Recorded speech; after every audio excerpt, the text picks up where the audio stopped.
Karibuni kwenye kipindi chetu cha Wadada Center. Hiki ni kipindi cha kutafutia fursa mtaji. Tuna nguvu, tuna akili, kwa hiyo tukienda kufanya kazi kwa watu tunapata kipato ambacho kitatuwezesha kila mtu mwenye lengo lake la kupata mtaji au kwenda kufanya chochote ambacho anahitaji pesa aweze kupata. Kwa hiyo karibuni.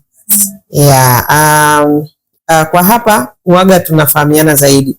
Tuna session mbalimbali za training za kuelewa miongozo yetu, taratibu zetu, mambo gani ambayo waajiri wanayataka kutoka kwa dada anayetoka kwenye hichi kituo ili uweze kulipwa zaidi, kwa sababu ni kituo pia kinacholipa mishahara tofauti na sehemu nyingi. Unaweza kusema sisi ndio watu pekee ambao mishahara yetu ya kazi za ndani iko tofauti, ni mikubwa, lakini kuna sababu kwa nini.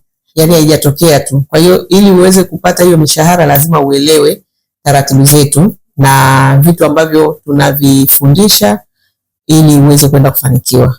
Au ukifuatilia, ukizingatia hivyo utafanikiwa. Usipozingatia utashindwa.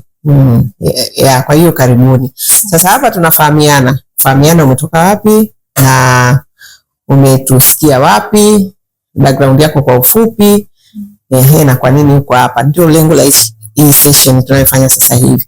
Zingine ni session sasa zitakuwa ni za kuhusu maadili ya kazi na taratibu zote za kazi. Tutakuwa kwenye session tofauti na hii.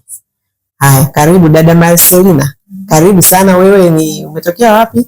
Arusha. Arusha. Umetusikia wapi? Ndugu yangu aliniambia kuna Wadada Center. Watafute waangalie mtandaoni TikTok. Okay. Nikaangalia, baadaye akaniambia kuna namba, pia akanitumia namba. Wasiliana na yeye. Okay. Kwa hiyo ndugu yako alikuwa anajua wewe huna kazi au unatafuta kazi, ilikuwaje tu akakwambia habari zetu? Ulikuwa unaishi kwao? Unaishi kwao, hawakulipi mshahara? Yaani kama walezi. Walezi. Ndio, kwa hiyo ulikuwa tu unafanya kazi za kawaida nyumbani na unakula unalala, mshahara wako ndio huo. Sio kwamba ulikuwa unalipwa hela, si ndio? Ulikuwa unalipwa. Wao walikuwa wanakutumia kama dada wa kazi. Walikuwa wanakulipa shilingi ngapi? Kwa nilipa 70,000. Kwa hiyo ikawaje sasa wao hawakuhitaji tena mtu wa kuwasaidia? Lakini wao wakaona tu naendelea kutafuta maisha mengine.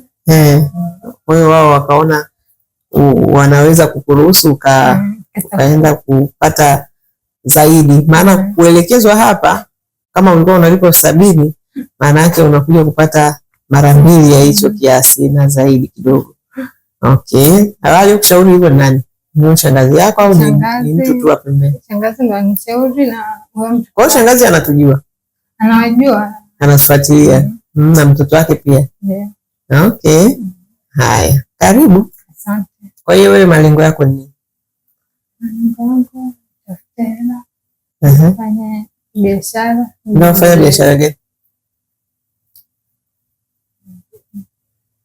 Hujajua bado? Hujajua tena.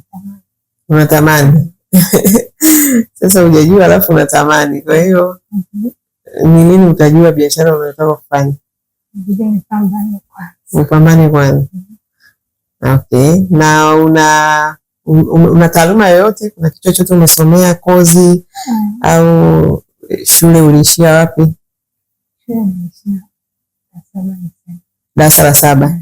Okay. Baada ya hapo kuna chochote ufundi wowote wao walitaka niende wanipeleke mambo ya upishi. Mambo ya upishi. Waliona hii mtandaoni kusema hapa kuna kitu wanafundisha. Lakini upishi hujaenda, ulitaka ukasomea upishi. Lakini wao walipoona hii. Kaona uje kwanza huko. Sasa kwa nini usingesomea upishi ili ukija hapa unakuja kama mtaalamu wa mapishi alafu unapata ile mishahara mikubwa ile? Ile tunayosema 500,000 ni wataalamu kama wamesoma mapishi, usafi au malezi ya watoto, unalipwa vizuri. Kwa hiyo kama ulipata wazo la kukupeleka kwenye kusomea upishi, ungesoma hiyo alafu ukaja hapa ungekuwa ni mtaalamu. Kwa nini sasa ukufanya hivyo? Sasa hivi nikianza hapa. Nianze kwanza. Unaanza hapa kwanza. Okay. Sasa ukianza hapa kwanza, unajua kupika? Si utaka ukasoma upishi? Ilikuwa ukisoma upishi ukafanya nini baada ya kusomea upishi? Hotelini.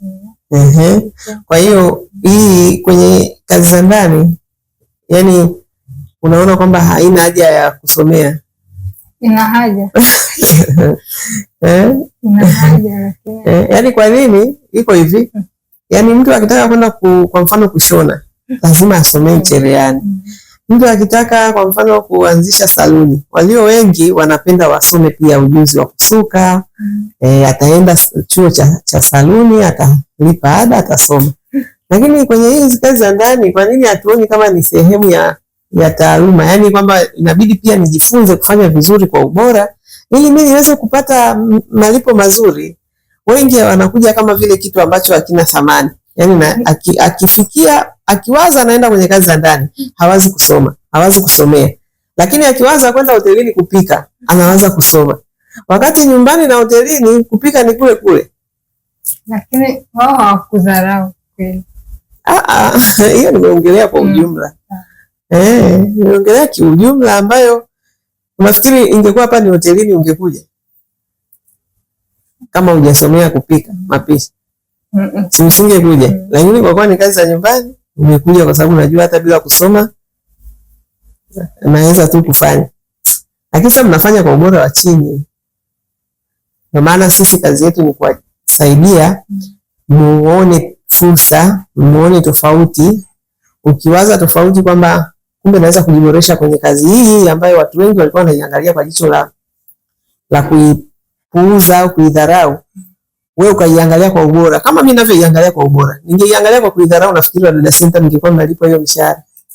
Singekuwa mnalipa. Lakini mimi nimeiangalia kwa jicho tofauti na jamii inavyoangalia. Ndio maana unaona nimeweza kuboresha na kuweza kufikisha sekta hii sehemu fulani ya kitofauti na watu wengine wote. Sababu bado kuna watu wengi huko, unafikiri ukipiga simu kwa dalali unaambia nataka kazi za ndani, atakwambia mshahara shilingi ngapi? Madalali loko wa kawaida. Mshahara umetoka Morogoro, kule kazi za ndani wadada wanalipwa shilingi ngapi? Kuanzia 50,000, si ndio? Hiyo ni yani ni kawaida. Kwa hiyo ukiwa unaangalia kitu katika jicho la kawaida, utalipwa kawaida na utaishia kawaida. Kwa hiyo ninachojaribu kuwasaidia ni kwamba kwa sababu hata mnapoenda kwenye mafunzo ya hapa kituoni, lazima ubadilishe mtazamo wako. Yani uione hii ni kazi kama kazi nyingine, yale ambayo unatakiwa kuyafanye basi uyafanyie kazi ili uweze kupandisha kiwango chako cha thamani. Kwa sababu ukipandisha thamani yako ndio utakapopandisha mshahara wako. Naelewana? Haya, dada Marcelina karibu. Kwa kazi za ndani unaweza kufanya. Unaweza kuzifanya. Una hata confidence. Unaitika kwa wasiwasi. Utafanya. Lazima ufanye. Kama unataka kulipwa, lazima ufanye. Ukitaka kufanikiwa kitu, jitahidi kukifanya kwa ubora. Kwa hiyo na kila mtu ana uwezo wa kufanya kitu kwa ubora. Kila binadamu. Ni kwamba tu vingine tunapuuza, hatutaki kujifunza. Tunapenda kujifunza vitu vile vya status.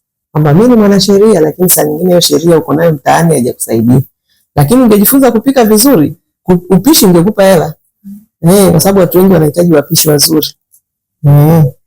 Haya, karibu. Asante. Hai.